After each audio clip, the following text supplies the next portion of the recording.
ਧੰਨ ਵਾਹਿਗੁਰੂ ਸਾਹਿਬ ਜੀਓ। ਅਗਨ ਮਰੈ ਜਲ ਲੋੜ ਲਹੋ, ਵਿਣ ਗੁਰ ਨਿਤ ਚਲ ਨਾਹੀ। ਜਨਮ ਮਰੈ ਪਰਮਾਈਐ, ਜੇ ਲਖ ਕਰਮ ਕਮਾਹੀ।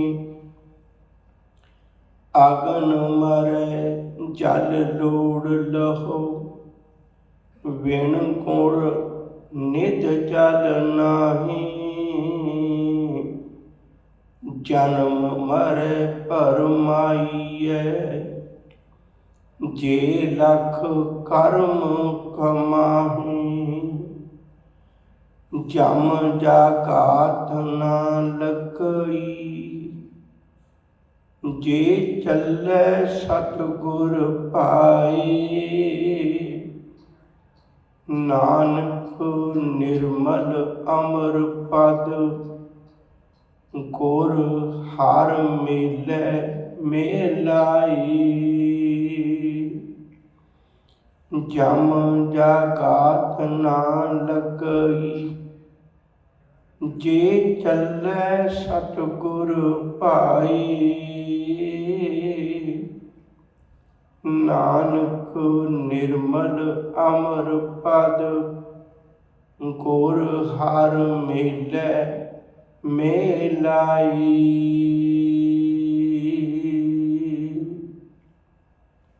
ਵਾਹਿਗੁਰੂ ਜੀ ਕਾ ਖਾਲਸਾ, ਵਾਹਿਗੁਰੂ ਜੀ ਕੀ ਫਤਿਹ। ਜੀਵਨ ਜਿਉਣ ਲਈ ਕੁਝ ਲੋੜਾਂ ਹਰ ਜੀਵ ਦੀਆਂ ਨੇ। ਬਾਕੀ ਜਿਤਨੀ ਕਾਇਨਾਤ ਹੈ, ਉਹ ਸਾਰੀ ਜ਼ਿੰਦਗੀ ਸਿਰਫ ਆਪਣੀਆਂ ਲੋੜਾਂ ਦੀ ਪੂਰਤੀ ਤੱਕ ਸੀਮਤ ਹੈ। ਇੱਕ ਇਕੱਲਾ ਮਨੁੱਖ ਹੈ, ਇਹਦਾ ਪਤਾ ਵੀ ਨਹੀਂ ਲੱਗਦਾ ਲੋੜ ਕਦੋਂ ਬਦਲ ਕੇ ਲੋਭ ਬਣ ਜਾਂਦੀ ਹੈ। ਲੋਭ ਦਾ ਵਿਗੜਿਆ ਹੋਇਆ ਰੂਪ ਅੱਗੇ ਤ੍ਰਿਸ਼ਨਾ ਹੈ। ਇੱਕ ਤੇ ਮਨੁੱਖ ਤ੍ਰਿਸ਼ਨਾ ਦਾ ਰੋਗੀ ਪਹਿਲਾਂ ਹੀ ਸੀ, ਦੂਜਾ ਇਹਨੇ ਉਹਦੇ ਨਾਲ ਸਾਂਝ ਪਾ ਲਈ ਤੇ ਵੱਡਾ ਰੋਗ ਬਣ ਗਿਆ। ਜਦੋਂ ਬੱਚੇ ਦਾ ਜਨਮ ਹੁੰਦਾ ਹੈ, ਲਿਵ ਛੁਟਕੀ ਲੱਗੀ ਤ੍ਰਿਸ਼ਨਾ। ਉਦੋਂ ਤ੍ਰਿਸ਼ਨਾ ਪੈਸੇ ਦੀ ਨਹੀਂ ਹੁੰਦੀ। ਬੱਚੇ ਨੂੰ ਤੁਸੀਂ ਪੈਸਾ ਪਕੜਾਓ, ਨਹੀਂ ਪਕੜਦਾ, ਉਹਨੂੰ ਪਤਾ ਹੀ ਨਹੀਂ ਪੈਸਾ ਕੀ ਚੀਜ਼ ਹੈ। ਹਾਲੇ ਜਿਹੜੀ ਉਹਨੂੰ ਤ੍ਰਿਸ਼ਨਾ ਲੱਗੀ, ਉਹ ਜਿਉਣ ਦੀ ਲੱਗੀ ਹੈ, ਵੀ ਮੈਂ ਹੋਰ ਜਿਉ ਲਵਾਂ। ਫਿਰ ਵੱਡਾ ਹੋਇਆ, ਉਹਨੂੰ ਪਤਾ ਲੱਗਿਆ, ਉਹਨੂੰ ਭੁਲੇਖਾ ਪੈ ਗਿਆ ਵੀ ਸ਼ਾਇਦ ਜਿਉਣ ਲਈ ਪੈਸੇ ਦਾ ਇਕੱਤਰ ਕਰਨਾ ਜ਼ਰੂਰੀ ਹੈ। ਜਿਉਣ ਦੀ ਲਾਲਸਾ ਲਈ ਆਇਆ ਸੀ, ਤੇ ਤ੍ਰਿਸ਼ਨਾ ਦਾ ਤਾਂ ਰੋਗ ਹੀ ਏਡਾ ਵੱਡਾ ਹੈ। ਸਭ ਤੋਂ ਪਹਿਲਾਂ ਕੰਮ ਹੀ ਇਹ ਕਰਦਾ ਹੈ, ਮਰਨ ਮਨੋਂ ਵਿਸਾਰਿਆ, ਇਹ ਮੌਤ ਨੂੰ ਭੁਲਾਉਂਦਾ ਹੈ। ਇਸ ਲਈ ਮਨੁੱਖ ਦੀ ਤ੍ਰਿਸ਼ਨਾ ਨਾਲ ਬਹੁਤ ਨੇੜਤਾ ਹੋ ਜਾਂਦੀ ਹੈ। ਜ਼ਿੰਦਗੀ ਦੇ ਅਜਿਹੇ ਰਾਹ ਤੇ ਤੁਰ ਪੈਂਦਾ ਹੈ ਜਿਹਦੇ 'ਚ ਸੁੱਖ ਨਹੀਂ। ਜ਼ਿੰਦਗੀ ਦੇ ਐਸੇ ਰਾਹ ਤੇ ਤੁਰ ਪੈਂਦਾ ਹੈ ਜਿਹਦੇ ਵਿੱਚ ਸੰਤੁਸ਼ਟੀ ਨਹੀਂ। ਭਟਕਦਾ ਬਹੁਤ ਹੈ, ਪਰ ਪ੍ਰਾਪਤੀ ਕੁਛ ਵੀ ਨਹੀਂ। ਹਜ਼ੂਰ ਦੇ ਬਚਨ ਨੇ ਬੜੇ ਪਿਆਰੇ। ਤ੍ਰਿਸ਼ਨਾ ਬਿਰਲੇ ਹੀ ਕੀ ਬੂਝੀ ਹੈ, ਕੋਟ ਜੋਰੇ लाख करोड़े, मन न होरे परे परे ही को लूची है। सब कहते कुछ विकार ऐसे भी ने ਜਿਹੜੇ ਉਮਰ ਦੇ ਹਿਸਾਬ ਨਾਲ ਮਨੁੱਖ ਦੀ ਜ਼ਿੰਦਗੀ ਦਾ ਸਾਥ ਛੱਡ ਜਾਂਦੇ ਨੇ। ਪਰ ਤ੍ਰਿਸ਼ਨਾ ਦਾ ਰੋਗ ਇੱਕ ਅਜਿਹਾ ਹੈ, ਕਿਆ ਗੱਭਰੂ ਕਿਆ ਬਿਰਧ ਹੈ, ਮਨਮੁਖ ਤ੍ਰਿਸ਼ਨਾ ਭੁੱਖ ਨਾ ਜਾਏ। ਇਹ ਭਾਵੇਂ ਕਿਸੇ ਜਵਾਨੀ ਵੱਲ ਵੇਖ ਲਓ ਤੇ ਭਾਵੇਂ ਬੁਢਾਪੇ ਵੱਲ ਵੇਖ ਲਓ, ਤ੍ਰਿਸ਼ਨਾ ਦਾ ਰੋਗ ਉਤਨੇ ਦਾ ਉਤਨਾ ਤੇ ਮਿਲ ਜਾਏਗਾ, ਵਧੇਕ ਮਿਲ ਜਾਏਗਾ, ਪਰ ਘਟੇਗਾ ਨਹੀਂ। ਇੱਕ ਸਵਾਲ ਅਜੋਕੀ ਜ਼ਿੰਦਗੀ 'ਚ ਅਕਸਰ ਇਹ ਕੀਤਾ ਜਾਂਦਾ ਹੈ। ਉਹ ਸਵਾਲ ਇਹ ਕੀਤਾ ਜਾਂਦਾ ਵੀ ਜੇ ਤ੍ਰਿਸ਼ਨਾ ਨਾ ਹੋਵੇ ਤੇ ਦੁਨੀਆ ਦੀ ਤਰੱਕੀ ਕਿਵੇਂ ਹੋਵੇ? ਜੇ ਮਨੁੱਖ ਸੰਤੁਸ਼ਟ ਹੋ ਕੇ ਬਹਿ ਜਾਏ, ਕਿਉਂਕਿ ਜਿੰਨੀ ਵੀ ਦੁਨੀਆ 'ਚ ਤਰੱਕੀ ਹੈ, ਇਹ ਹੈ ਤਾਂ ਸਾਰੀ ਉਦਮੀ ਲੋਕਾਂ ਦੇ ਕਾਰਨ ਹੈ ਨਾ। ਤ੍ਰਿਸ਼ਨਾ ਆਏਗੀ ਕਿ ਮਨੁੱਖ ਵੱਧ ਤੋਂ ਵੱਧ ਉਦਮ ਕਰੇਗਾ। ਉਹਦਾ ਜਵਾਬ ਗੁਰੂ ਕੀ ਬਾਣੀ 'ਚ ਬੜੇ ਕਮਾਲ ਦਾ ਹੈ। ਸਭ ਕਹਿੰਦੇ ਇਹ ਨਹੀਂ ਵੀ ਉਦਮ ਨਹੀਂ ਕਰਨਾ, ਬਲਕਿ ਤ੍ਰਿਸ਼ਨਾ ਤੋਂ ਰਹਿਤ ਬੰਦੇ ਨੂੰ ਤਾਂ ਬਹੁਤਾ ਉਦਮ ਕਰਨਾ ਪੈਂਦਾ ਹੈ, ਆਮ ਨਾਲੋਂ ਜ਼ਿਆਦਾ ਉਦਮ ਕਰਨਾ ਪੈਂਦਾ ਹੈ। ਫਰਕ ਕੀ ਹੈ? ਮੇਰੇ ਮਾਲਕ ਜੀ ਆਖਦੇ ਨੇ, ਕਹਿਣ ਲੱਗੇ ਬਈ ਜਿਹੜਾ ਉਦਮੀ ਬੰਦਾ ਹੈ ਨਾ, ਜਿਹੜਾ ਤ੍ਰਿਸ਼ਨਾ ਤੋਂ ਰਹਿਤ ਬੰਦਾ ਹੈ, ਉਹਨੂੰ ਗੁਰੂ ਦੇ ਬੋਲ ਇਹ ਚੇਤਾ ਕਰਵਾਉਂਦੇ ਨੇ ਭਈ ਹੱਕ ਪਰਾਇਆ ਨਾਨਕਾ, ਉਸ ਸੂਰ ਉਸ ਗਾਏ, ਗੁਰ ਪੀਰ ਹਾਮਾ ਤਾਂ ਭਰੇ, ਜਾਂ ਮੁਰਦਾਰ ਨਾ ਖਾਏ। ਤੂੰ ਤਾਂ ਦਸਾਂ ਨੂੰ ਉਹਦੀ ਕਰਕੇ ਖਾਣੀ ਹੈ, ਤੈਨੂੰ ਤਾਂ ਬਹੁਤੀ ਮਿਹਨਤ ਕਰਨੀ ਪਏਗੀ, ਤਰੱਕੀ ਨਹੀਂ ਰੁਕਦੀ। ਸਾਡੇ ਮਨ ਦਾ ਭੁਲੇਖਾ ਹੈ। ਜਿਹੜਾ ਮਨੁੱਖ ਤ੍ਰਿਸ਼ਨਾ ਤੋਂ ਰਹਿਤ ਹੈ, ਉਹਨੂੰ ਇਸ ਗੱਲ ਦਾ ਪਤਾ ਹੈ, ਜੇ ਰਤ ਲੱਗੇ ਕੱਪੜੇ ਜਾਮਾ ਕੋਈ ਪਲੀਟ, ਜੋ ਰਤ ਪੀਵੇ ਮਾਨਸਾ ਤਿਨ ਕਿਉਂ ਨਿਰਮਲ ਚੀਤ। ਉਹਨੂੰ ਇਸ ਗੱਲ ਦਾ ਪਤਾ ਹੈ, ਮੈਂ ਦੂਜੇ ਦਾ ਹੱਕ ਨਹੀਂ ਖਾਣਾ।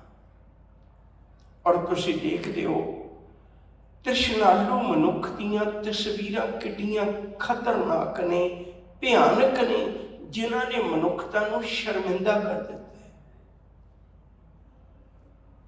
ਇਹ ਤ੍ਰਿਸ਼ਨਾਲੂ ਲੋਕ ਹੀ ਨੇ ਜਿਹੜੇ ਕਈ ਵਾਰੀ ਬੱਚਿਆਂ ਦੀਆਂ ਕਿਡਨੀਆਂ ਕੱਢ ਕੇ ਵੇਚ ਦਿੰਦੇ ਨੇ। ਇਹ ਤ੍ਰਿਸ਼ਨਾਲੂ ਲੋਕ ਹੀ ਨੇ, ਕਿਉਂਕਿ ਜੋ ਮਨੁੱਖ ਦੇ ਕੋਲ ਹੁੰਦਾ ਵੰਡਿਆ ਹੋ ਜਾ ਸਕਦਾ। ਜਿਹਦੇ ਕੋਲ ਤ੍ਰਿਸ਼ਨਾ ਦਾ ਰੋਗ ਆ, ਉਹ ਦੁਨੀਆ ਨੂੰ ਰੋਗ ਹੀ ਵੰਡੇਗਾ ਨਾ। ਤ੍ਰਿਸ਼ਨਾ ਦੇ ਅਧੀਨ ਹੋ ਕੇ ਐਸੇ ਵੀ ਕਾਰਨ ਬਣ ਜਾਂਦੇ ਨੇ, ਮਨੁੱਖ ਨਸ਼ਿਆਂ ਦਾ ਵਪਾਰੀ ਬਣ ਜਾਂਦਾ ਹੈ। ਬੇਅੰਤ ਨੇ ਜਿਹੜੇ ਤ੍ਰਿਸ਼ਨਾ ਦੀ ਭੱਠੀ ਵਿੱਚ ਤਪਦੇ ਨੇ। ਉਦਮ ਕਰਨਾ ਮਾੜਾ ਨਹੀਂ, ਰੱਜ ਕੇ ਉਦਮ ਕਰ ਤੇ ਬਹੁਤ ਅਮੀਰਾਂ ਵਿੱਚ ਤੇਰੀ ਗਿਣਤੀ ਹੋਵੇ। ਗੁਰੂ ਨੇ ਜਿੰਨੀਆਂ ਵੀ ਚੀਜ਼ਾਂ ਗਿਣੀਆਂ ਨੇ, ਉਹ ਬੜੀਆਂ ਅਮੀਰਾਂ ਵਾਲੀਆਂ ਗਿਣੀਆਂ ਨੇ। ਜੇ ਰਹਿਣ ਦੀ ਗੱਲ ਕੀਤੀ ਤਾਂ ਜ਼ਿਕਰ ਕੀਤਾ, ਮੋਤੀ ਤਾਂ ਮੰਦਰ ਉਸਰੈ, ਰਤਨੀ ਤਾਂ ਹੋਵੇ ਚੜਾਓ, ਕਸਤੂਰ ਕੁੰਗੂ ਅਗਰ ਚੰਦਨ ਲੀਪ ਆਵੇ ਚਾਓ, ਮਤ ਦੇਖ ਭੂਲਾ ਵਿਸਰੈ, ਤੇਰਾ ਚਿੱਤ ਨਾ ਆਵੇ ਨਾ। ਕਈ ਵਾਰੀ ਅਸੀਂ ਗਰੀਬੀ ਦੇ ਅਰਥ ਵੀ ਗਲਤ ਕਰ ਦਿੰਦੇ ਹਾਂ। ਹਉ ਤਿਸ ਘੋਲ ਕਮਾਇਆ ਗੁਰਮਤਿ ਹਿਰਦੈ, ਗੁਰਮਤਿ ਵਾਲੀ ਗਰੀਬੀ, ਗੁਰਮਤਿ ਹਿਰਦੈ ਗਰੀਬੀ ਆਵੇ, ਗੁਰਮਤਿ ਵਾਲੀ ਗਰੀਬੀ। ਇਹ ਨਹੀਂ ਵੀ ਪੈਸੇ ਦੀ ਗਰੀਬੀ, ਪੈਸੇ ਦੀ ਗਰੀਬੀ ਨਹੀਂ ਗੁਰੂ ਕਹਿੰਦਾ। ਬਚਨ ਨੇ ਬੜੇ ਪਿਆਰੇ,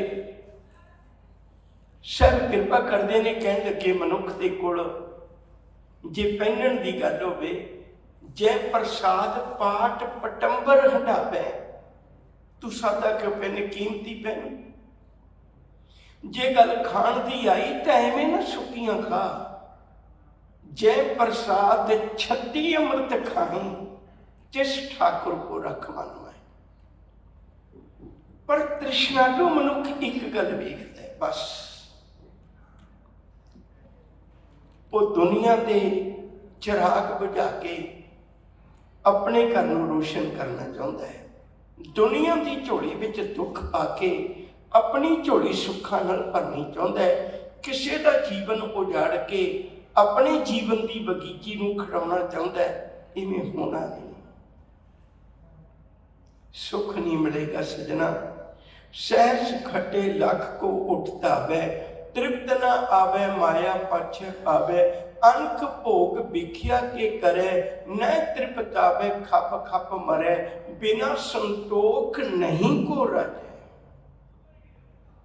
ਸੰਤੋਖ ਹੋਵੇਗਾ ਕੋਲ, ਤੇ ਮਨੁੱਖ ਕਿਸੇ ਦਾ ਹੱਕ ਨਹੀਂ ਖੋਂਦਾ, ਬਸ ਉਹ ਬੁਰੇ ਕਰਮ ਨਹੀਂ ਕਰਦਾ।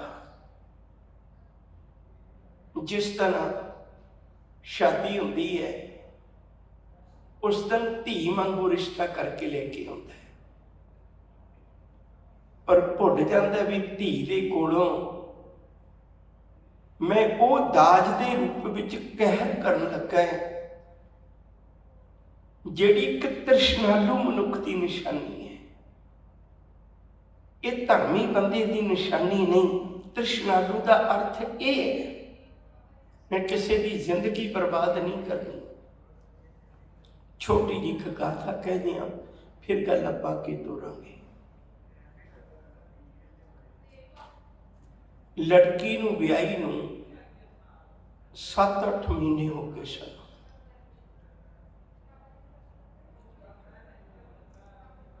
ਦੋ ਕੁ ਮਹੀਨੇ ਉਡੀਕ ਕੇ ਬਾਪ ਨੇ ਫੋਨ ਕੀਤਾ।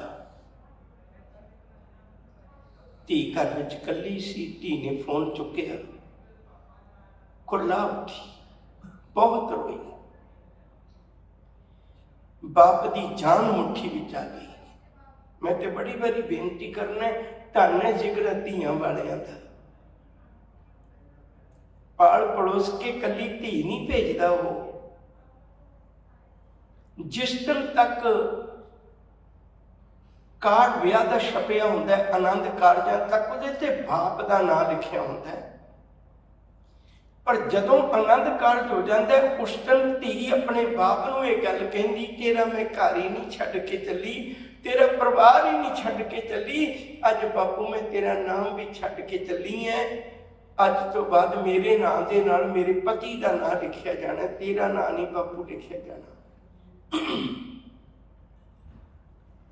ਬਾਪੂ ਨੇ ਫੋਨ ਕੀਤਾ, ਧੀ ਬਹੁਤ ਰੋਈ। ਬਾਪੂ ਦੀ ਜਾਨ ਮੁੱਠੀ ਚ ਆ ਗਈ। ਧੀਏ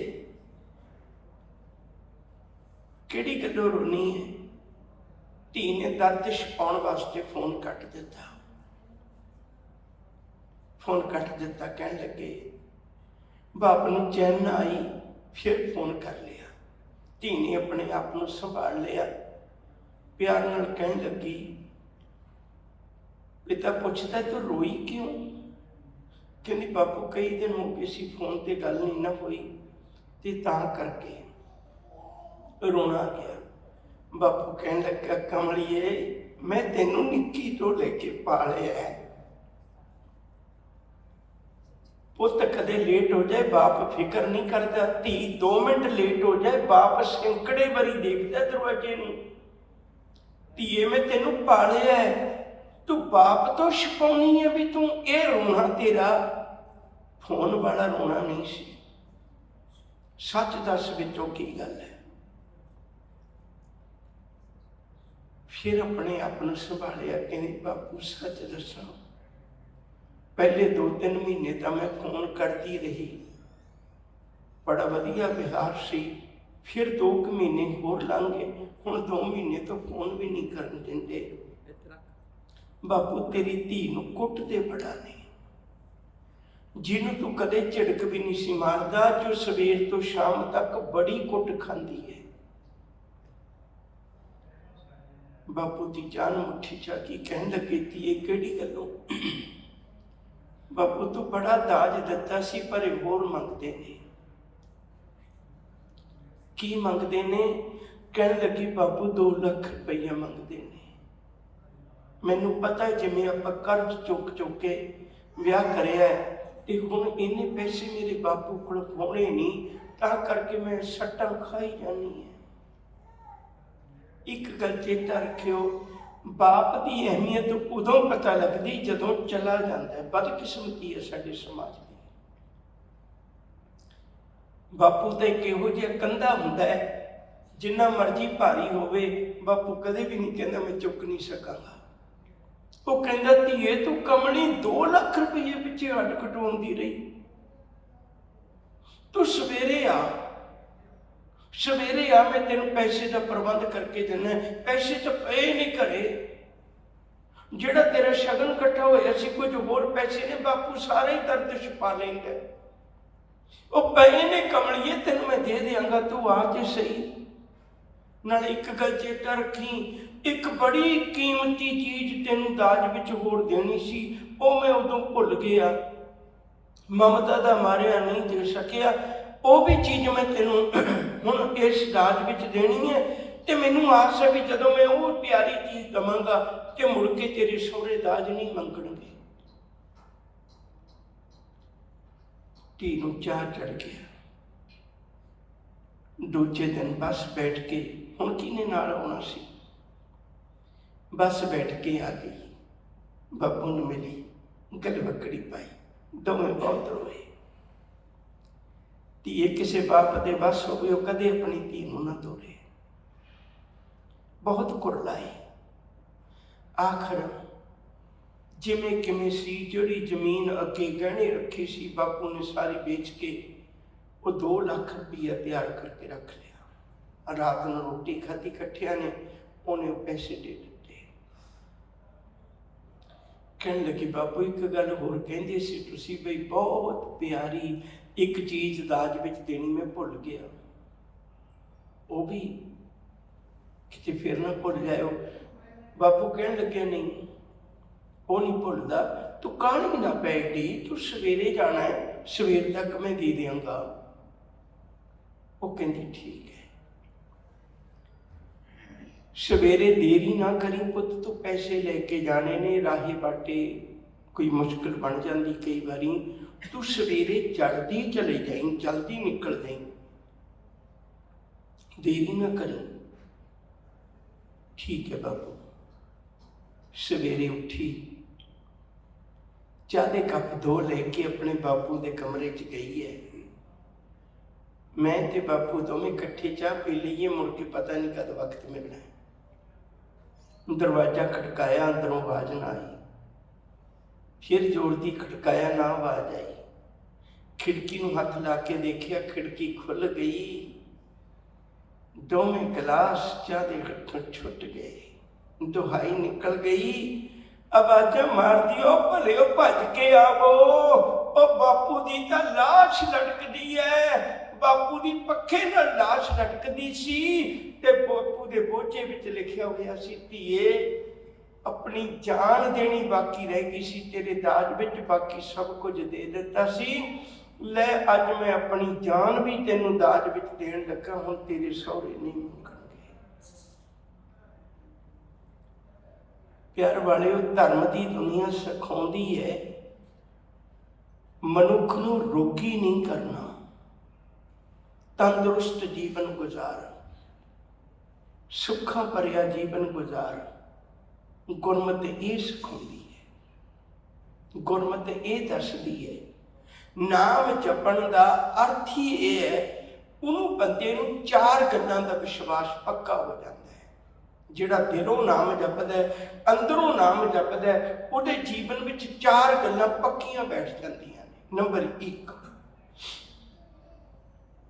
ਜਿਸ ਘਰ ਮੈਂ ਜਾ ਕੇ ਸਿਜਦਾ ਕਰਦਾ ਉਹ ਘਰ ਦੇ ਵਿੱਚ ਕੋਈ ਕਮੀ ਨਹੀਂ ਹੈ। ਸਾਚੇ ਸਾਹਿਬਾ ਕਿਆ ਨਹੀਂ ਘਰ ਤੇਰਾ, ਘਰ ਤਾਂ ਤੇਰਾ ਸਭ ਕੁਛ ਹੈ। ਜਿਸ ਨੇ ਸੋ ਪਾਵੇ, ਉਹਨੂੰ ਭਰੋਸਾ ਹੋ ਜਾਂਦਾ ਰੱਬ ਦੇ ਘਰ ਕੋਈ ਕਮੀ ਨਹੀਂ ਹੈ। ਦੂਜੀ ਗੱਲ, ਬੰਦਗੀ ਕਰਨ ਵਾਲੇ ਨੂੰ ਇਹ ਭਰੋਸਾ ਹੋ ਜਾਂਦਾ ਹੈ ਤੇਰੇ ਘਰ ਕੋਈ ਕਮੀ ਵੀ ਨਹੀਂ, ਤੇਰੇ ਘਰ ਕੋਈ ਘਾਟਾ ਵੀ ਨਹੀਂ। ਜੇਵੜ ਆਪ ਤੇਵੜ ਤੇਰੀ ਦਾਤ, ਤੇਰਾ ਅੰਤ ਨਹੀਂ, ਤੇਰੀਆਂ ਦਾਤਾਂ ਦਾ ਵੀ ਅੰਤ ਨਹੀਂ। ਤੀਜੀ ਗੱਲ ਉਹਦੇ ਦਿਮਾਗ ਵਿੱਚ ਇੱਕ ਹੋਰ ਪੱਕੀ ਬੈਠ ਜਾਂਦੀ ਹੈ, ਉਹ ਇਹ, ਮਾਲਕ ਜੀ ਤੇਰੀ ਦਾਤ ਵੀ ਨਹੀਂ ਖਤਮ ਹੁੰਦੀ, ਤੇਰੇ ਘਰ 'ਚ ਕੋਈ ਕਮੀ ਵੀ ਨਹੀਂ ਹੁੰਦੀ।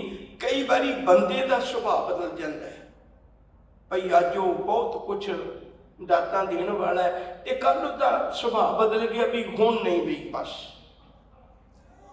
ਕਹਿੰਦੇ ਨਹੀਂ। ਉਹਦਾ ਸੁਭਾਅ ਵੀ ਕਦੇ ਨਹੀਂ ਬਦਲਦਾ। ਉਹਦਾ ਸੁਭਾਅ ਤਾਂ ਇਹੋ ਜਿਹਾ, ਦੇਂਦਾ ਦੇ, ਲੈਂਦੇ ਠੱਗ ਪਾਹੇ, ਜੁਗਾ ਜੁਗੰਤਰ ਖਾਹੀ ਖਾਹੀ। ਇੱਕ ਚੌਥਾ ਵਿਸ਼ਵਾਸ ਉਹਦੇ ਦਿਮਾਗ 'ਚ ਹੋਰ ਪੱਕਾ ਹੋ ਜਾਂਦਾ ਹੈ, ਬੰਦਗੀ ਕਰਨ ਵਾਲੇ ਦੀ। ਉਹ ਇਹ ਮਾਲਕ ਜੀ ਜਦੋਂ ਤੂੰ ਦਾਤਾਂ ਦੇਣ ਲੱਗੇ ਤੇ ਕਿੰਨੀ ਕੁ ਸੀਮਾ ਚ ਦਿੰਦਾ ਹੈ। ਕਿਸੇ ਕੋਲ $100 ਹੋਵੇ ਤੇ ਉਹਦੇ ਚੋਂ ਕਿੰਨਾ ਕੁ ਦੇਗਾ? ਮਾਲਕ ਜੀ ਤੇਰਾ ਸੁਭਾਅ ਕਿਹੋ ਜਿਹਾ, ਤੂੰ ਕਿੰਨੀ ਕੁ ਸੀਮਾ ਚ ਦਾਤ ਦਿੰਦਾ ਹੈ। ਗੁਰਬਾਣੀ ਪੜ੍ਹਨ ਵਾਲੇ ਨੂੰ ਵੀ ਵਿਸ਼ਵਾਸ ਹੋ ਜਾਂਦਾ ਹੈ, ਜਾਂ ਤੂੰ ਮੇਰੇ ਵੱਲ ਹੈ ਤਾਂ ਕਿਆ ਮੁਸ਼ੰਦਾ, ਤੁਧ ਸਭ ਕੁਛ ਮੈਨੂੰ ਸੌਂਪਿਆ। ਜਾਂ ਤੇਰਾ ਬੰਦਾ, ਸਾਰਾ ਕੁਛ ਹੀ ਉਸ ਮਨੁੱਖ ਨੂੰ ਮਿਲ ਜਾਂਦਾ ਹੈ, ਉਹ ਸੰਤੁਸ਼ਟੀ ਨਾਲ ਜੀਵਨ ਗੁਜ਼ਾਰਦਾ ਹੈ। ਆਓ ਪਿਆਰ ਵਾਲਿਓ, ਗੁਰੂ ਨਾਨਕ ਸਾਹਿਬ ਦੇ ਇਹਨਾਂ ਅੰਮ੍ਰਿਤ ਬਚਨਾਂ ਵਿੱਚੋਂ ਅੱਜ ਦੇ ਇਸ ਬਚਨ ਦੀ ਵਿਚਾਰ ਸਾਂਝੀ ਕਰੀਏ। ਅਗਨ ਮਰੇ ਜਲ ਲੋੜ ਲਹੋ। ਤੇਰੇ ਅੰਦਰ ਜਿਹੜੀ ਤ੍ਰਿਸ਼ਨਾ ਦੀ ਅੱਗ ਲੱਗੀ ਹੋਈ ਹੈ ਨਾ, ਉਹ ਖਤਮ ਹੋ ਸਕਦੀ ਹੈ। ਅਗਨ ਮਰੇ, ਮਰ ਜਾਏਗੀ, ਖਤਮ ਹੋ ਜਾਏਗੀ, ਪਰ ਉਹਦੇ ਲਈ ਤੈਨੂੰ ਪਾਣੀ ਲੱਭਣਾ ਪੈਣਾ ਹੈ। ਜਲ ਲੋੜ ਲਹੋ, ਪਾਣੀ ਦੀ ਭਾਲ ਕਰ। ਪਾਣੀ ਪੀਓ ਜਿਹੜਾ ਤ੍ਰਿਸ਼ਨਾ ਨੂੰ ਬੁਝਾਵੇ। ਉਹ ਕਿਹੜਾ ਹੈ? ਤ੍ਰਿਸ਼ਨਾ ਬੁਝੈ ਹਰ ਕੇ ਨਾਮ, ਮਹਾ ਸੰਤੋਖ ਹੋਵੇ ਗੁਰਬਚਨੀ, ਪ੍ਰਭ ਸਿਉ ਲਾਗੇ ਪੂਰਨ ਧਿਆਨ। ਉਹ ਵਾਲਾ ਸਹਿਬਕ ਜੀ ਨੇ ਅਗਨ ਮਰੇ ਜਲ ਲੋੜ ਲਹੋ, ਬਿਨ ਗੁਰ ਨਿਤ ਜਲ ਨਾਹੀ। ਕਹਿੰਦੇ ਚੇਤਾ ਰੱਖੀ, ਗੁਰੂ ਤੋਂ ਬਿਨਾ, ਨਿਤ ਦਾ ਅਰਥ ਹੁੰਦਾ ਹੈ ਖਜ਼ਾਨਾ। ਉਹ ਪਾਣੀ ਦਾ ਖਜ਼ਾਨਾ, ਉਹ ਅੰਮ੍ਰਿਤ ਦਾ ਖਜ਼ਾਨਾ, ਉਹ ਨਾਮ ਦਾ ਖਜ਼ਾਨਾ ਗੁਰੂ ਤੋਂ ਬਿਨਾ ਕਿਸੇ ਹੋਰ ਕੋਲ ਨਹੀਂ ਹੈ। ਐਵੇਂ ਨਾ ਭਟਕਦਾ ਫਿਰੀ, ਇਹ ਗੁਰੂ ਕੋਲ ਹੈ। ਗੁਰੂ ਕੋਲ ਆਏਗਾ, ਗੁਰੂ ਤੈਨੂੰ ਨਾਮ ਜਲ ਇਹੋ ਜਿਹਾ ਦੇਵੇਗਾ ਜਿਹਦੇ ਨਾਲ ਅੰਦਰੋਂ ਤ੍ਰਿਸ਼ਨਾ ਦੀ ਅੱਗ ਬੁਝ ਜਾਂਦੀ ਹੈ। ਬੰਦਾ ਮਿਹਨਤ ਕਰਦਾ ਹੈ, ਦਸਾਂ ਨੌਂ ਦੀ ਕਿਰਤ ਕਮਾਈ ਕਰਦਾ ਹੈ, ਰੱਜ ਕੇ ਕਮਾਉਂਦਾ ਹੈ, ਪਰ ਕਮਾ ਕੇ ਕਿਸੇ ਦਾ ਖੋਂਦਾ ਨਹੀਂ ਹੈ, ਬਲਕਿ ਘਾਲ ਖਾਏ ਕਿਸ ਹੱਥੋਂ ਦੇ, ਨਾਨਕ ਰਾਹ ਪਛਾਣੇ ਸੇ। ਮਿਹਨਤ ਕਰਕੇ ਲੋਕਾਂ ਦੀਆਂ ਲੋੜਾਂ ਵੀ ਪੂਰੀਆਂ ਕਰਦਾ, ਹੋਰਾਂ ਦੇ ਦਰਦ ਵੀ ਵੰਡਾਉਂਦਾ ਹੈ, ਬਸ ਉਹ ਕਿਸੇ ਨੂੰ ਬਰਬਾਦ ਨਹੀਂ ਕਰਦਾ। ਸਤਿਗੁਰੂ ਆਖਦੇ ਨੇ, ਜਨਮ ਮਰੈ ਭਰਮਾਈਏ, ਜੇ ਲੱਖ ਕਰਮ ਕਮਾਹੀ। ਤ੍ਰਿਸ਼ਨਾ ਦਾ ਮਾਰਿਆ ਬੰਦਾ ਜਨਮ ਮਰੇ, ਜ਼ਿੰਦਗੀ ਭਰ ਜਿਉ ਨਹੀਂ ਸਕਦਾ। ਮਰ ਜਾਣ ਦਾ ਅਰਥ ਕੀ ਹੁੰਦਾ ਹੈ? ਉਹਦੇ ਜੀਵਨ ਵਿੱਚ ਚੰਗੇ ਗੁਣ ਨਹੀਂ ਪੈਦਾ ਹੁੰਦੇ। ਦੇਖਣ ਨੂੰ ਤਾਂ ਸਾਹ ਲੈ ਰਿਹਾ ਹੈ, ਖਾ ਪੀ ਰਿਹਾ, ਦੁਨੀਆ 'ਚ ਘੁੰਮ ਰਿਹਾ, ਪਰ ਗੁਰਦੇਵ ਨੇ ਇੱਕ ਮੌਤ ਦਾ ਜ਼ਿਕਰ ਕੀਤਾ ਹੈ। ਅਤ ਸੁੰਦਰ ਕੁਲੀਨ ਚਤਰ ਮੁਖ, ਗਿਆਨੀ ਧਨਵੰਤ, ਮਿਰਤਕ ਕਹੀਏ ਨਾਨਕਾ, ਜੇ ਪ੍ਰੀਤ ਨਹੀਂ ਭਗਵੰਤ। ਉਹਨੂੰ ਜਿਉਂਦਾ ਨਾ ਸਮਝੋ ਤਾਂ ਮਰਿਆ ਹੋਇਆ। ਮਰੇ ਹੋਏ ਬੰਦੇ ਨੇ ਕੀ ਸੁੱਖ ਮੰਨਣਾ ਜ਼ਿੰਦਗੀ ਦਾ? ਤ੍ਰਿਸ਼ਨਾਲੂ ਮਨੁੱਖ ਕਦੇ ਜ਼ਿੰਦਗੀ ਦਾ ਸੁੱਖ ਨਹੀਂ ਮੰਨਦਾ। ਤ੍ਰਿਸ਼ਨਾ ਦੇ ਅਧੀਨ ਮਨੁੱਖ ਕਦੇ ਜ਼ਿੰਦਗੀ ਦਾ ਸੁੱਖ ਨਹੀਂ ਮੰਨਦਾ। ਜਿਹਦੇ ਕੋਲ ਥੋੜਾ ਜਿਹਾ ਹੈ, ਉਹ ਆਪਣੇ ਜ਼ਿੰਦਗੀ ਦਾ ਸੁੱਖ ਮੰਨਦਾ ਹੈ। ਜੋ ਕੁਛ ਉਹਦੇ ਕੋਲ ਹੈ ਉਹਦਾ ਸੁੱਖ ਲੈਂਦਾ ਹੈ। ਤ੍ਰਿਸ਼ਨਾ ਦਾ ਮਾਰਿਆ ਸੁੱਖ ਨਹੀਂ ਲੈਂਦਾ। ਉਹ ਹੋਰ ਹੋਰ ਹੋਰ ਹੋਰ ਇਕੱਠੇ ਕਰਨ ਵਿੱਚ ਸਾਰੀ ਜ਼ਿੰਦਗੀ ਲਗਾ ਦਿੰਦਾ। ਜਨਮ ਮਰੇ ਭਰਮਾਈਏ, ਭਟਕਦਾ ਹੀ ਰਹਿੰਦਾ ਹੈ। ਜੇ ਲੱਖ ਕਰਮ ਕਮਾਹੇ, ਉਹ ਲੱਖਾਂ ਕਰਮ ਕਮਾਉਂਦਾ, ਧਰਮ ਦੇ ਕੰਮ ਵੀ ਕਰਦਾ ਹੈ, ਦਿਖਾਵੇ ਲਈ ਧਰਮ ਦੇ ਕੰਮ ਵੀ ਕਰਦਾ ਹੈ, ਪਰ ਉਹ ਦਿਖਾਵੇ ਦੇ ਕਰਮ ਉਹਦੀ ਤ੍ਰਿਸ਼ਨਾ ਨਹੀਂ ਬੁਝਾ ਸਕਦੇ, ਉਹਦੇ ਅੰਦਰ ਨੂੰ ਸ਼ਾਂਤ ਨਹੀਂ ਕਰ ਸਕਦੇ। ਜਿਹਦੇ ਕੋਲ ਤ੍ਰਿਸ਼ਨਾ ਨਹੀਂ ਹੈ ਨਾ, ਉਹਦੇ ਜੀਵਨ ਵਿੱਚ ਸੁੱਖ ਸ਼ਾਂਤੀ ਹੁੰਦੀ ਹੈ। ਇਹ ਬੜੀ ਵੱਡੀ ਗੱਲ ਹੈ। ਉਹਦੇ ਕੋਲ ਜੋ ਕੁਝ ਹੈ ਉਹ ਉਹਦੇ ਵਿੱਚ ਆਨੰਦ ਮਾਣਦਾ ਹੈ, ਦੁਖੀ ਨਹੀਂ ਹੁੰਦਾ। ਜੇ ਮਾਇਆ ਆ ਗਈ ਉਹ ਤਦ ਵੀ ਸ਼ੁਕਰ ਕਰਦਾ ਹੈ, ਮਾਲਿਕ ਮੇਰਾ ਮੁਝ ਮੈਂ ਕਿਛ ਨਹੀਂ, ਜੋ ਕਿਛ ਹੈ ਸੋ ਤੇਰਾ। ਜੇ ਚਲੀ ਜਾਵੇ ਤਾਂ ਵੀ ਉਹ ਕਹਿੰਦਾ ਤੇਰਾ ਤੁਝ ਕੋ ਸੌਂਪਤੇ ਕਿਆ ਲਾਗੇ ਮੇਰਾ। ਅੰਦਰੂਨੀ ਜੀਵਨ ਦਾ ਸੁੱਖ, ਅੰਦਰੂਨੀ ਜੀਵਨ ਦਾ ਆਨੰਦ ਰੋਗੀ ਨਹੀਂ ਮਾਣ ਸਕਦਾ, ਸਿਰਫ ਤੰਦਰੁਸਤ ਬੰਦਾ ਹੀ ਆਨੰਦ ਮਾਣਦਾ ਹੈ।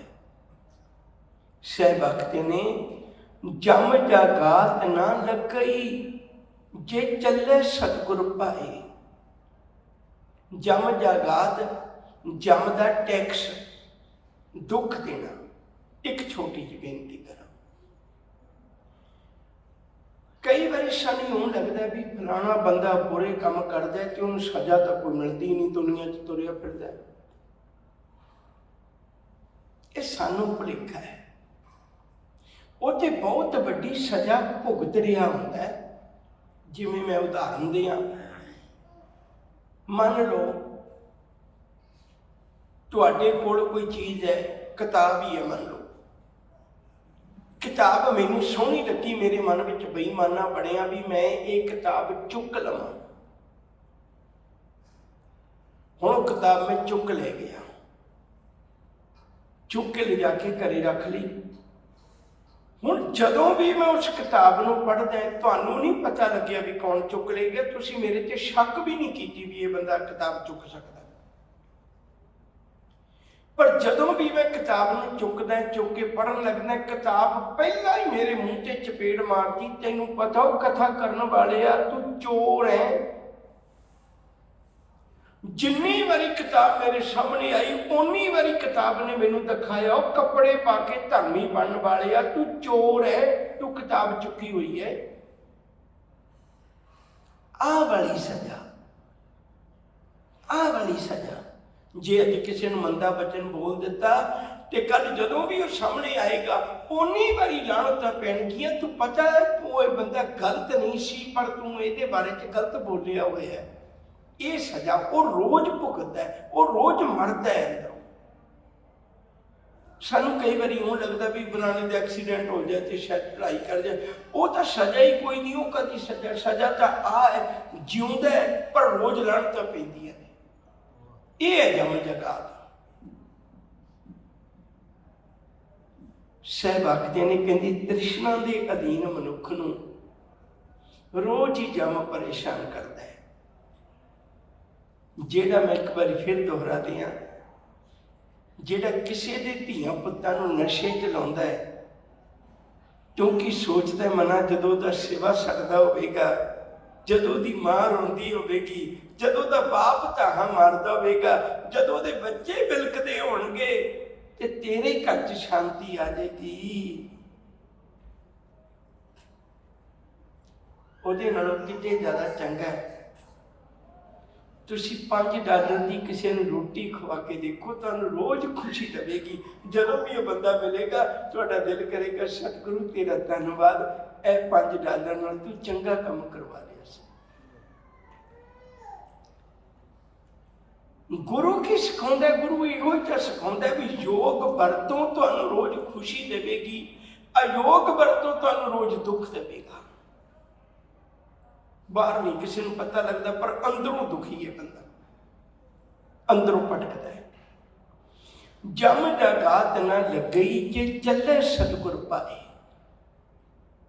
ਜੇ ਸਤਿਗੁਰੂ ਦੇ ਅਨੁਸਾਰੀ ਹੋ ਕੇ ਚੱਲਾਂਗੇ, ਸਤਿਗੁਰੂ ਦੇ ਮੁਤਾਬਕ ਚੱਲਾਂਗੇ, ਹੁਕਮ ਰਜ਼ਾਈ ਚੱਲਾਂਗੇ, ਜੇ ਗੁਰੂ ਦੇ ਆਖੇ ਅਨੁਸਾਰ ਚੱਲਾਂਗੇ ਤਾਂ ਸੱਚ ਕਰਕੇ ਜਾਣਿਓ ਬੰਦਾ ਜ਼ਿੰਦਗੀ 'ਚ ਜਮ ਦੀ ਮਾਰ ਨਹੀਂ ਖਾਂਦਾ,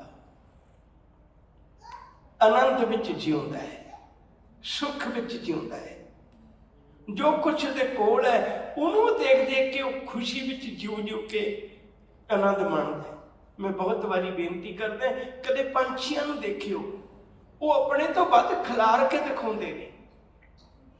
ਕਦੇ ਪੰਛੀਆਂ ਨੂੰ ਦੇਖਿਓ, ਉਹ ਆਪਣੇ ਤੋਂ ਵੱਧ ਖਿਲਾਰ ਕੇ ਦਿਖਾਉਂਦੇ ਨੇ। ਜਿਵੇਂ ਮੋਰ ਹੈ, ਮੋਰ ਜਦੋਂ ਖੁਸ਼ੀ ਵਿੱਚ ਹੁੰਦਾ ਕਿੰਨੇ ਖੰਭ ਖਿਲਾਰ ਕੇ ਲੋਕਾਂ ਨੂੰ ਦਿਖਾਉਂਦਾ। ਤੇ ਬੰਦਾ ਦਿਨ ਰਾਤ ਹੀ ਕਹਿੰਦਾ ਫਿਰੀ ਜਾਂਦਾ, ਮੈਂ ਤੁਹਾਨੂੰ ਗੱਲ ਦੱਸਣ ਲੱਗਿਆ, ਅੱਗੇ ਨਾ ਦੱਸਿਓ। ਹਰ ਰੋਜ਼ ਹੀ ਲੁਕਾਉਂਦਾ ਫਿਰੀ ਜਾਂਦਾ ਜ਼ਿੰਦਗੀ ਦੇ ਕੋਨਿਆਂ ਨੂੰ, ਕਿਉਂਕਿ ਉਹਨੂੰ ਪਤਾ ਹੈ ਵੀ ਜੇ ਪਰਦਾ ਉੱਠ ਕੇ ਅੰਦਰ ਤੇ ਹੈ ਹੀ ਕੁਛ ਨਹੀਂ, ਅੰਦਰ ਤੇ ਸਾਰੇ ਕੂੜ ਭਰੇ ਹੋਏ। ਕਿੰਨਾ ਲੁਕੋ ਕੇ ਰੱਖਦਾ। ਜ਼ਬਾਨ ਤੋਂ ਧੀ ਕਹਿੰਦਾ, ਸਿਰ ਤੇ ਹੱਥ ਵੀ ਰੱਖਦਾ, ਮਨ ਨਹੀਂ ਕਹਿੰਦਾ ਧੀ। ਲੁਕੋਇਆ ਹੋਇਆ ਨਾ, ਮਰ ਰਿਹਾ ਅੰਦਰੋਂ, ਮਰ ਰਿਹਾ। ਇਹ ਹੈ ਮੌਤ। ਗੁਰੂ ਇਹ ਮੌਤ ਨਹੀਂ ਆਉਣ ਦਿੰਦਾ। ਗੁਰੂ ਕਹਿੰਦਾ ਤੂੰ ਧੀ ਕਹਿਣਾ ਤੇ ਦਿਲੋਂ ਵੀ ਧੀ ਕਹਿ ਲੈ। ਮਨ ਸਾਚਾ ਮੁਖ ਸਾਚਾ ਸੋਏ, ਅਵਰ ਨਾ ਪੇਖੇ ਏਕ ਸਬਿਨ ਕੋਏ। ਨਾਨਕ ਇਹ ਲੱਛਣ ਬ੍ਰਹਮ ਗਿਆਨੀ ਹੋਏ। ਇਹ ਨੇ ਬ੍ਰਹਮ ਗਿਆਨੀ, ਜਿਨ੍ਹਾਂ ਦੇ ਮਨ ਵਿੱਚ ਕੋਈ ਫਰਕ ਨਹੀਂ। ਉਹ ਕਿੱਡੇ ਆਨੰਦ ਨਾਲ ਜਿਉਂਦਾ ਹੋਵੇਗਾ। ਨਾਨਕ ਨਿਰਮਲ ਅਮਰ ਪਦ। ਨਿਰਮਲ ਜਿਹਨੂੰ ਕੋਈ ਮੈਲ ਨਹੀਂ ਲੱਗੀ ਹੋਈ, ਅਮਰ ਪਦ ਨਾ ਖਤਮ ਹੋਣ ਵਾਲੀ ਪਦਵੀ। ਸਮਾਂ ਹੋ ਗਿਆ ਬੰਦਾ ਦੁਨਿਆਵੀ ਪਦਵੀਆਂ ਬਹੁਤ ਪ੍ਰਾਪਤ ਕਰ ਲੈਂਦਾ, ਪਰ ਜੀਵਨ ਪਦਵੀ ਪ੍ਰਾਪਤ ਨਹੀਂ ਕਰਦਾ। ਉੱਥੋਂ ਫੇਰ ਹੀ ਹੈ ਅਮਰ ਪਦ। ਉਹਨੂੰ ਅਮਰ ਪਦਵੀ ਮਿਲ ਜਾਂਦੀ ਹੈ। ਗੁਰ ਹਰ ਮੇਲੇ ਮੇਲਾਏ। ਕਹਿੰਦੇ ਗੁਰੂ ਕਿਰਪਾ ਕਰਦਾ ਹੈ, ਉਹਨੂੰ ਹਰੀ ਪਰਮੇਸ਼ਰ ਨਿਰੰਕਾਰ ਨਾਲ ਮਿਲਾ ਦਿੰਦਾ ਹੈ, ਰੱਬ ਨਾਲ ਮਿਲਾ ਦਿੰਦਾ ਹੈ। ਫਿਰ ਹੁਣ ਜਦੋਂ ਸੇਵਕ ਦੀ ਵਡਿਆਈ ਹੁੰਦੀ ਹੈ ਤੇ ਉਹ ਰੱਬ ਦੀ ਉਹ ਤਾਂ ਵਡਿਆਈ ਹੈ। ਆਪਸ ਕੋ ਆਪ ਦੀਨੋ ਮਾਨ, ਨਾਨਕ ਪ੍ਰਭ ਜਨ ਇੱਕੋ ਜਾਨ। ਪ੍ਰਭੂ ਤੇ ਪ੍ਰਭੂ ਦਾ ਜਨ ਇੱਕੋ ਹੀ ਹੈ। ਜਦੋਂ ਜਨ ਦੀ ਵਡਿਆਈ ਹੁੰਦੀ ਹੈ, ਉਹ ਰੱਬ ਦੀ ਉਹ ਵਡਿਆਈ ਹੁੰਦੀ ਹੈ। ਰੱਬ ਦੇ ਪਿਆਰੇ ਵਿੱਚ ਗੁਣ ਨੇ। ਆਓ ਪਿਆਰਿਓ, ਗੁਰੂ ਦਾ ਲੜ ਪਕੜੀਏ। ਤ੍ਰਿਸ਼ਨਾ ਦੀ ਭੱਠੀ ਵਿੱਚ ਭੁੱਜ ਕੇ ਜੀਵਨ ਗੁਜ਼ਾਰਨ ਦੀ ਬਜਾਏ ਸੰਤੋਖ ਦੀ ਬੁੱਕੜ ਵਿੱਚ ਸੁੱਖਾਂ ਭਰਿਆ ਜੀਵਨ ਗੁਜ਼ਾਰੀਏ। ਇੰਨੀਆਂ ਬੇਨਤੀਆਂ ਕਬੂਲ ਕਰਿਓ। ਪਿਆਰ ਨਾਲ ਆਖੋ ਜੀ, ਵਾਹਿਗੁਰੂ ਜੀ ਕਾ ਖਾਲਸਾ, ਵਾਹਿਗੁਰੂ ਜੀ ਕੀ ਫਤਿਹ।